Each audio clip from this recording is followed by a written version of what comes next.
Morning. आज हम हिंदी विषय के बारे में चर्चा करने वाले हैं। तो हमने हिंदी विषय में पाठ तीसरा यह प्रश्न, ओके, तो हमने आधी कंप्लीट कर ली थी।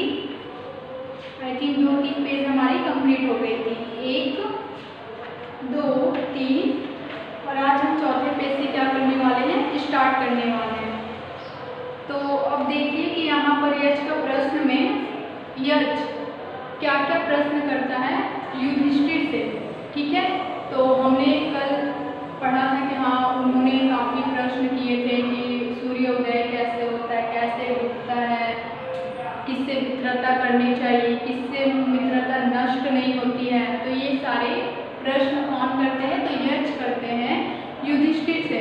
और युधिष्ठिर ने काफ़ी बुद्धिमानी से सबका आंसर बहुत अच्छे तरीके से दिया। अब हम आज ये देखेंगे कि और भी आगे जो यक्ष है वो कौन कौन से प्रश्न करते हैं। तो यक्ष किस वस्तु का त्याग करने पर मनुष्य का हित होता है, इसे त्याग कर वो शौक नहीं करता, किसे त्याग कर वो अर्थवन और सुखी होता है। यहाँ पर यक्ष पूछते हैं कि किस वस्तु का त्याग कर मनुष्य हित नहीं होता, कौन सी ऐसी चीज है जिसे वो त्याग कर वो हित नहीं होता, इसे त्याग कर वो शौक नहीं करता, और किसे त्याग कर वो अर्थवन और सुखी होता है। किसे त्याग कर वो मतलब कि हित नहीं करता, और किसे त्याग कर वो अर्थवन यानी सुखी नहीं होता है। तो बहुत सी ऐसी चीज है। तो फिर अब यहाँ पे युधिष्ठिर क्या बोलते हैं, अपने मन को त्याग कर मनुष्य खुशी होता है, सुखी होता है, ठीक है। अपने मन को त्याग कर मनुष्य सुखी होता है, क्रोध को त्यागने से वह शौक नहीं करता। मन को अगर कोई त्यागता है ना तो हमेशा खुशी रहता है, और जो अपने अंदर के जो गुस्से को जो त्याग देता है ना वो कभी शौक नहीं करता। काम को त्याग कर वह अधवन और लोभ को त्याग कर वो सुखी होता है। बहुत से ऐसे ब्राह्मण होते हैं ना जो मोह माया संसार लोभ ये सबको क्या करते हैं, त्याग देते हैं, और उनकी एक अलग दुनिया होती है, और वो अपनी दुनिया में बहुत ही खुशी और सुख से रहते हैं, ठीक है। तो अब यहाँ पे देखते हैं यक्ष का प्रश्न कि सुखी कौन है संसार में, आश्चर्य क्या है। सुखी कौन है संसार में और आश्चर्य क्या है। युधिष्ठिर क्या बोलते हैं, जिस पुरुष पर कोई ऋण नहीं है वह सुखी है। जिस पुरुष पर कोई ऋण नहीं है वह सुखी है। ऋण का मतलब ये होता है कि जिस पुरुष पर कोई कर्ज नहीं है, किसी टाइप का कर्ज नहीं है, वो पुरुष क्या है, सुखी है। अब यहाँ पर बोल रहा है वह सुखी है जो अपने घर में संतोष का जीवन गुजारते हुए बहुत कम आवश्यकताओं से अपना जीवन निर्वाह कर लेते हैं, वह भी सुखी है। अब यहाँ पे बोल रहा है जो मनुष्य, जो पुरुष अपने घर में उतनी सामान ना होने के बावजूद वो कम सामानों से अपनी आवश्यकताओं का मतलब होता है अपनी ज़रूरतों को वो पूरा कर लेते हैं, तो वो भी मनुष्य, वो भी पुरुष क्या कहलाता है, सुखी कहलाता है, ओके। अब यहाँ पे बोल रहा है वह भी सुखी है। संसार में प्रतिदिन सहस्त्रों प्राणियों की मृत्यु होती है, सहस्त्रों प्राणियों की मृत्यु होती है, परंतु उन्हें देखते हुए भी बचे हुए प्राणियों के जीवित रहने की इच्छा से बढ़कर और क्या आश्चर्य हो सकता है।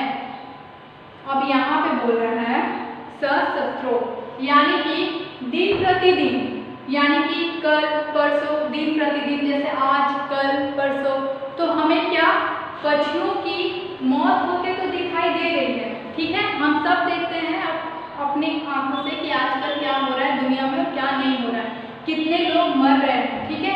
तो भी हम उन्हें देखकर हम क्या सोचते हैं कि नहीं हम अभी और जीवित रहेंगे, हम अभी क्या रहेंगे और जीवित रहेंगे। हमारे अंदर ना ऐसी इच्छा जागती है, यही इच्छा हमारे लिए आश्चर्य की बात होती है। तो यही यहाँ पे युधिष्ठिर बोलते हैं कि इससे बढ़कर हमारे लिए आश्चर्य की बात क्या हो सकती है। लोग पक्षी यहाँ दिन प्रतिदिन मर रहे हैं तो भी उसे देखकर लोग के मन में यही इच्छा होती है कि हम अभी और जिएंगे। इससे बढ़कर और आश्चर्य की बात क्या हो सकती है। अब यहाँ पर बोल रहे हैं कि यश जगत किस वस्तु से बना हुआ है, किसके कारण वह प्रकाशित नहीं होता। मनुष्य मित्रों को किस लिए त्याग देता है, वह स्वर्ग में किस कारण नहीं जा पाता। अब यहाँ पर इतने सारे सवाल यश युधिष्ठिर से कर रहे हैं। अब युधिष्ठिर इसका जवाब किस तरह से देते हैं, चलिए हम ये देखते हैं। युधिष्ठिर, जगत अज्ञान से ढका हुआ है। जगत जो है वो अज्ञान से ढका हुआ है। अज्ञान मतलब जिसके पास ना किसी टाइप का ज्ञान ना हो, जिसके पास किसी टाइप का ज्ञान ना हो, बुद्धि ना हो, उसे बोलते हैं अज्ञान। तो जो हमारा जो जगत है वो अज्ञान से ढका हुआ है। तमोगुण के कारण वह प्रकाशित नहीं होता। तमोगुण के कारण वह प्रकाशित नहीं होता। जिसके पास अगर कोई ऐसा गुण ही नहीं है तो वो प्रकाशित कैसे होगा। हाँ, तो फिर अब यहाँ क्या बोलते हैं, लोभ के कारण मनुष्य अपने मित्रों को त्याग देते हैं। सही बात है, ये बात बिल्कुल सही है, 100%। लोभ यानी लालच करना, लोभ यानी लालच करना।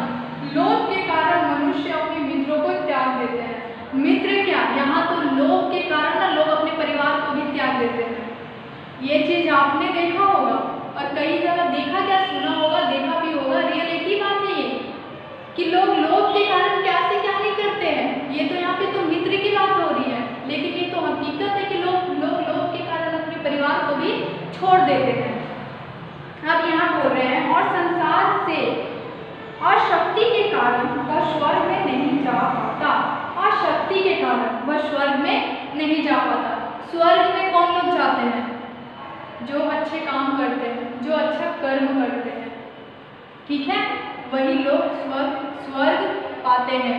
अब जो लोग घटिया काम करेंगे, जो लोग बुराई करेंगे, लोगों की मतलब आचरण पे मतलब गलत व्यवहार करेंगे या फिर उनके बारे में कुछ गलत सोचेंगे, बोलेंगे, वो वैसे इंसान ना, वैसे मनुष्य ना स्वर्ग में नहीं जाते, वो हमेशा नरक में जाते हैं। ठीक है, अब यहाँ पे क्या बोल रहे हैं, यश ताप का क्या लक्षण है। ताप का जो है क्या लक्षण है। दम किसे कहा जाता है। उत्तर उत्तम क्षमा किसे बताया गया है। लज्जा किसे कहते हैं। अब यहाँ पर युधिष्ठिर बोलते हैं अपने धर्म में तत्पर रहना ही तप है। अपने धर्म में तत्पर रहना ही तप है। तप का मतलब होता है बहुत कठिन प्रयास, जो किसी के लिए हम मतलब किसी चीज को पाने के लिए, कुछ करने के लिए ना हम जो तप करते, जो मेहनत करते ना, कड़ी मेहनत, उसे बोलते तप। तो अपने धर्म में तत्पर रहना यानी कि अपने धर्म में रहना ही वो सबसे बड़ी तप है। मन के दमन का नाम दम है। मन के जो दमन होते हैं ना, उनका ही नाम क्या है, दम है। सर्दी, गर्मी, सुख, दुख को हंसते हुए सहन करना, क्षमा तथा ना करने योग्य काम से दूर रहना ही लज्जा है। अब लज्जा यानी एक शर्म की बात होती है, लज्जा यानी शर्म। ओके, तो क्या बोल रहे हैं कि गर्मी, सर्दी, सुख, दुख को हंसते हुए सहन करना, क्षमा तथा ना करने योग्य काम से दूर रहना ही लज्जा है।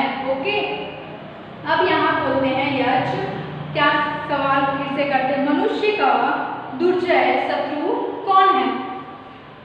अंततः व्यथी क्या है। अन्नता व्यथी क्या है।